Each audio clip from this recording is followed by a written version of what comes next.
వీరికైతే అసలు ఏ పని చేయాలి అనేది లేదు. ఒక జాబ్ చార్టు, ఒక వర్క్ చార్టు అని ఉంటుంది, అట్లాంటిది ఏం లేదు అంటున్నారు. వీళ్ళకు వర్క్ చార్ట్ అనేది లేదు. ఏ పని చెప్తే ఆ పని, ఎక్కడ పడితే అక్కడ వాడుకోవటం అనేది జరుగుతూ ఉంది. ఇది దుర్మార్గం. ఇట్లాంటి ఒక వెట్టి వ్యవస్థ అనేది అంతమైపోవాలి. వీళ్ళ అర్హతలు, నియామకము 10వ తరగతి ఉండాలి. తర్వాత దేశవ్యాప్తంగా కూడా 18 ఏళ్ల నుంచి 50 ఏళ్ల లోపు వాళ్ళని నియమించాలని అక్కడక్కడ నిబంధనలు వేరువేరుగా ఉండొచ్చు కాక అవి.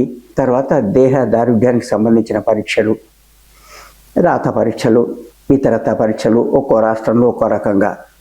పోలీస్ కానిస్టేబుల్ లాగానే వీళ్ళకి అన్ని అర్హతలు చూసుకొని వాళ్ళ నియామకం జరుగుతుందని వాళ్ళు సెలక్షన్ కూడా ఇంటర్వ్యూస్ చేసి రిటర్న్ టెస్ట్ పెట్టి అన్ని విధాలుగా కూడా ఏదైతే పోలీస్ కానిస్టేబుల్స్ సెలక్షన్స్ ఉంటాయో ఆ విధంగానే సెలక్షన్ చేసుకోవడం జరిగింది అధ్యక్ష. వాళ్ళకి ప్రమోషన్స్ ఉండవు అధ్యక్ష. అట్లాగే ఏదైనా 2 రోజులు 3 రోజులు ఏదైనా అనారోగ్యం కారణంతో సెలవు పెడితే అప్పుడు కూడా జీతాలు ఇవ్వరు అధ్యక్ష.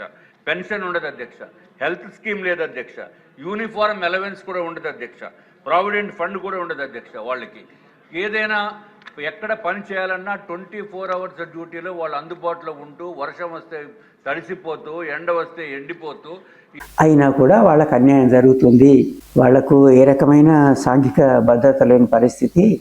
సౌకర్యము, ఆదివారము వేతనంతో కూడినటువంటి సెలవు, మహిళా హోంగార్డులకు ప్రసూతి సెలవులు, ఈ రకమైనటువంటి కనీస సౌకర్యాలు ఈరోజు ప్రైవేట్ సెక్టార్ లో పనిచేసేటువంటి సెక్యూరిటీ గార్డులకు ఉన్నటువంటి సౌకర్యాలు కూడా హోం గార్డులకు లేవు. అంటే ఇక్కడ మనకు రాజకీయ నాయకులు చెప్పింది, పత్రికల్లో కనిపించింది, వాస్తవాలైంది. అసలు ఈ బాధలు వ్యధలు ఎంత ఉన్నాయనేది పోలీసు వారికే తెలుస్తుంది. ఈ బాధలు అనుభవిస్తున్నటువంటి హోమ్ గార్డ్స్ కు ఎక్కువగా తెలుస్తుంది. కానీ బయట నుంచి మనం చూసినా కూడా 15-16 గంటలు పనిచేయడం, వీళ్ళు వేతనాలు సరిగ్గా లేకపోవడము, ఆ దుస్థితి ఎట్లా ఉందనేది. వాళ్ళకి సెలవులు లేవట. రోజు వారి వేతనం పైన, రోజు వేతనం, వేజెస్, నెల జీతం కాదు, రోజు కూలి.